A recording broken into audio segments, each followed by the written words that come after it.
is BBC Radio Cambridgeshire.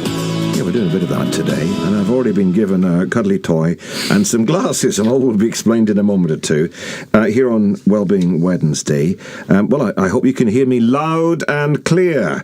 Not everyone is quite so lucky. For those of you who may suffer with your hearing, there is a sensory awareness event happening this Saturday. This one is in Newmarket, but they're quite regular all over our county, and they're hosted by the Hearing Healthcare Centre. It's a family-run business. It's raising awareness of hearing loss, the dangers of exposure to loud noise, and also offering advice to arthritis sufferers. Andy Coughlin is the director of the Hearing Health Centre. Morning, Andy. Morning. And also here is audiologist Daniel Bainbridge. Hello, Daniel. Good morning, Chris. What's an audiologist? It's a question I get asked regularly. The simple answer I can always give is I deal with health concerning the ears and more, hearing tests, hearing aids, balance, tinnitus. Those are our common areas that we sort of try and specialise with. And how common are those problems? Quite common. I mean, hearing loss is often the one that gets forgotten about. We're talking 1 in 7 of our population has some form of hearing loss, and unfortunately, probably only 20% of those are actually doing anything about it. So when you say hearing loss, at what percentage, deficit does it become an issue? I mean, we start getting, sort of involved really when it's impacting on your ability to have a conversation. So we're talking, in hearing levels, 20, 30 decibels below normal, then you're going to start really struggling. Okay. And I'll ask a personal question. My grandfather had 2 hearing aids, and my dad was deaf in one ear. Does that mean it's coming to me at some point? I wouldn't say it's all doom and gloom, no. Hearing does, deteriorate with age. We'll all get some form of hearing loss, but to say that you're going to go deaf in one ear, I would say no, you're probably safe on that one. If my grandfather didn't want to listen to somebody, just turned the hearing aid off. He said it worked for him. Do you ever get that? Common tactic. Yeah, absolutely. So Andy, tell us about the Hearing Healthcare Centre, and in particular this roadshow, which is in Newmarket this Saturday. Correct, yes. So Hearing Healthcare Centre, we're a family-run business, as you mentioned. We've been in Cambridge for best part of 50 years now, and a lot of our clients, they come to us looking for hearing advice, hearing consultations, and as such we try and help them with advice and giving them hearing aids and things like that. But one of the things that we've noticed over recent years is that they don't just come to us with hearing loss. We have to be quite acutely aware that they may have other health-related symptoms, such as? Well, dexterity is one of the ones that we've really focused on in recent years. The ability to manipulate a small hearing aid, that doesn't get easier with age. It's World Arthritis Month, so that's correct, that's a reason to focus on that. Yeah. So you've got a device, a patented dexterity assessment tool, is that right? Yeah, we've got it here. It's not very fancy. It's something we've been working on for some time now, a few years in the making. Hearing aids, the industry, is driven, certainly in the private sector, driven by aesthetics, driven by, these small hidden hearing aids. But unfortunately, a lot of people struggle to maintain them. So originally it was his master's voice, wasn't it? It was the big, literally, a funnel you put to your ear. We've still got a couple of them knocking around. And so what we wanted to do was, to actually have some tool, some method of actually assessing if someone is indeed suitable for certain styles of hearing aid. And so we devised the DexBox, which has all the relevant sizes of batteries, volume dials, buttons, anything that would be involved in a typical hearing aid, and we can then assess if they're going to be able to maintain and use this hearing aid on a day-to-day basis. So hearing aids are put in the morning and taken out at night, in general, are they? That's the general advice. The more you wear them, the better you'll be with them, yes. And battery operated, you have to charge them every day, or? Most hearing aids are still conventionally powered by disposable batteries, but in the last 2-3 years we have now started to see rechargeables come into the market. And how do they work, hearing aids, in general?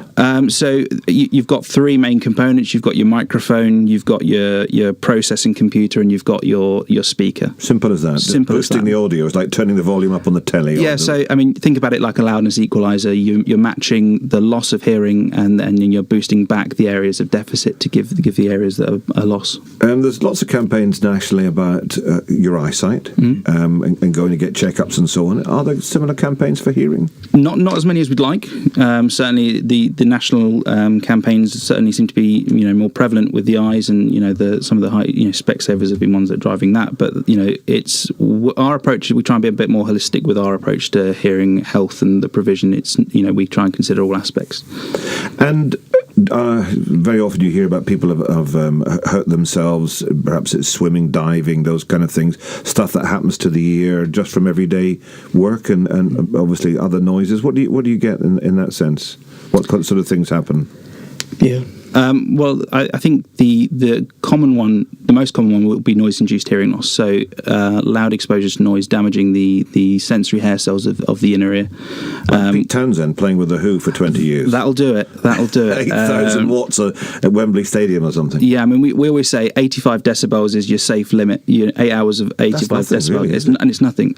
You Let's go increase to the Corn Exchange for an evening. You increase 3 decibels, you halve the exposure time. So, you don't have to go very loud to... I remember there was a story a couple of years ago. I won't name the band and I won't name the venue, but people said that their ears were bleeding afterwards. I mean, what's happened there? So you're probably talking more sort of the actual pressure wave, causing barotrauma and, sort of, the pressure wave bursting, perforating an eardrum. Very rare, but it can happen. And if your ear's perforated, the drum's perforated, it can't fix? No, in most cases of perforated eardrum will repair on their own. Really? They will? Yeah. All right. And but if they don't, that's you for life? Yeah, I mean, you get rid of the eardrum, you're going to drop your hearing by about 20, 30 decibels, so it makes an impact. Whereabouts in Newmarket on Saturday? So we'll be on the shopping floor of the Guineas Shopping Centre. Okay, well, don't try and go to the M&S because it's not there anymore. Andy and Daniel are going to take us through now some of the devices they've got here, and you've got me wearing what looks like plastic glasses. Now, tell me what these do. These, it says on the side, simulation glasses. Exactly that, yeah. So they're acuity and contrast loss simulation glasses. So they can be layered up. They're similar to sort of what you'd expect to have at a 3D, for a 3D cinema. Except they're all fuzzy when I put them on. They so are. that's deliberate, is it? Yes. That's deliberate. They were designed by Cambridge University, and they've given us these to sort of help us simulate all of these issues. But is that for me to understand or to test other people? It's for you to understand. What we're really trying to get. That's tough to even just see you guys. I mean, that's one with one glass. So yeah. Let's try with some more. So you just put the one on after the others. You said there's like the ones you go to the cinema with. Yeah. You put those on, and this will give me an idea of what it's. Well, I just can't see anything with those. Nothing. I can see some light coming through. It's quite scary, actually. Is that how some people see? It's how some people see. Wow. Yeah. Well, it's virtually nothing. Exactly. Just shapes. And what we really want to try and get at is, a lot of the people that are living with these conditions can often be left to their own devices to maintain, or go about their everyday tasks. And what we really want to do is for people to come along and spend some time in the shoes of people with some of these sensory impairments and, get some awareness of what they're going through. And we really just want to get that empathy out there so, sort of people to lend a hand where it might be needed. Andy, what have you got on your hand? Yeah, so these are again courtesy of Cambridge University. They are the dexterity gloves. So just describe what that looks like. Yeah, so they're essentially there's a couple of straps, but then the fingers are restricted by splints, I guess. So it does look like a splint on every single finger, doesn't exactly, it? Yeah. So it bones on there. It won't simulate any of the discomfort or the pain that's associated with arthritis, but it will limit the movement. So you couldn't dig something up like that. Difficult. Yeah. If you persevere, yes, you can do certain things. It's like becoming a grab in one of those things in the slots, isn't it? Yeah. Okay, and the point of that is just to demonstrate again how difficult it is for some people. Yeah, absolutely.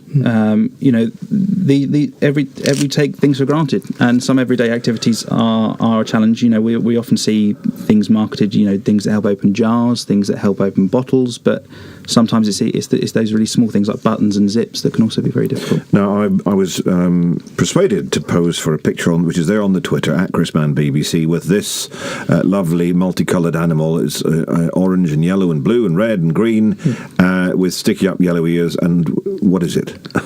It's a learn to dress teddy, and it's essentially meant for toddlers, infants. An octopede, actually. Yes. Just to teach them how to do basic dressing techniques, buttons, zips, hooks, buckles, that sort of thing. And it's just a useful tool to be able to practice with the simulating gloves to see whether they can still do everyday tasks. Now, happily, we have technology on our side these days. Tell us about the advances that have helped with hearing. Hearing technology is a very rapid growth, very rapid in terms of its innovation, and we're very fortunate. We deal with a lot of these companies that come out with these innovations, and one of the ways that we've really benefited from in the last 2 or 3 years is hearing aids that are now compatible with a smartphone. The user can control the settings of their hearing aids. They can choose which direction the microphones pick up from. They can stream media directly to their hearing aids at the correct volume prescribed for their hearing loss. So they could have their telly or their whatever else straight to the hearing aid. Right. Okay. And so you get absolute as best the clarity you can probably achieve, or we've been able to achieve in recent times. The user has the ability to bespoke their own device. We've got hearing aids coming out now that have the ability to send messages to a carer or loved one that the batteries are running low and need to be charged or changed. There's some interesting research coming out of America with hearing aids that will have accelerometers in them that will detect if you've fallen over and ask you if you wish to alert the emergency services.